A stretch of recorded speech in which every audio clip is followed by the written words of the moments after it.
வாழ்நாள் முழுவதும் கற்றுக்கொண்டே இருப்பவன் தான் மனிதன். நான் அவ்வளோ படித்து முடிச்சிட்டேன், ஒன்றும் பண்ண முடியாது. தேடிக்கொண்டே இருப்பவனைத்தான் உலகம் தேடும்.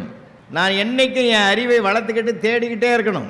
அதுக்கு தான் வருஷா வருஷம் புத்தக திருவிழாவை கொண்டாடி புத்தகத்தை வாங்கி போய் அதை படிக்கணும்.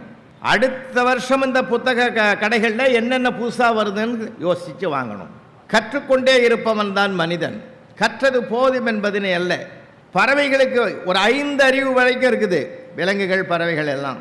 நான் கூட வகுப்பில் சொன்னேன், சார் கிளி பேசுதே சார். நான் ஒரு பையன் கிளாஸில் பசங்கள்லாம் லேசாக நினச்சிடாதீங்க, நீங்கள் படித்த காலம் வேறு, இப்போ படிக்கிற காலம் வேறு. எங்கள் வாத்தியாரே ஒருத்தர் கேட்டார், கிளியை பற்றியும் மயிலை பற்றியும் எழுதுன்னு. 2 வரி எழுதிட்டான். மயில் தேசிய பறவை, கிளி ஜோசிய பறவைன்னு எழுதிட்டு போட்டான். எல்லாம் பொல்லாதுங்க. அப்போ அவன் கேட்டான், கிளிக்கு நம்ம சொன்னோம்னா உடனே சொல்லுதே சார், வெல்கம் சொல்லுது, குட் மார்னிங் சொல்லுது, வாழ்த்து சொல்லுது, வணக்கம் சொல்லுது.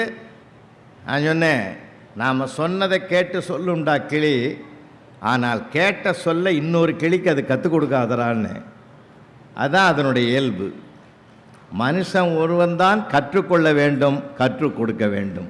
கற்பே ஒன்று சேர் புரட்சி செய்யன்னு அண்ணல் அம்பேத்கர் அன்னைக்கே இந்த பிரபஞ்சத்துக்கு சொல்லியிருக்கார். படிப்பு தான் முக்கியம்.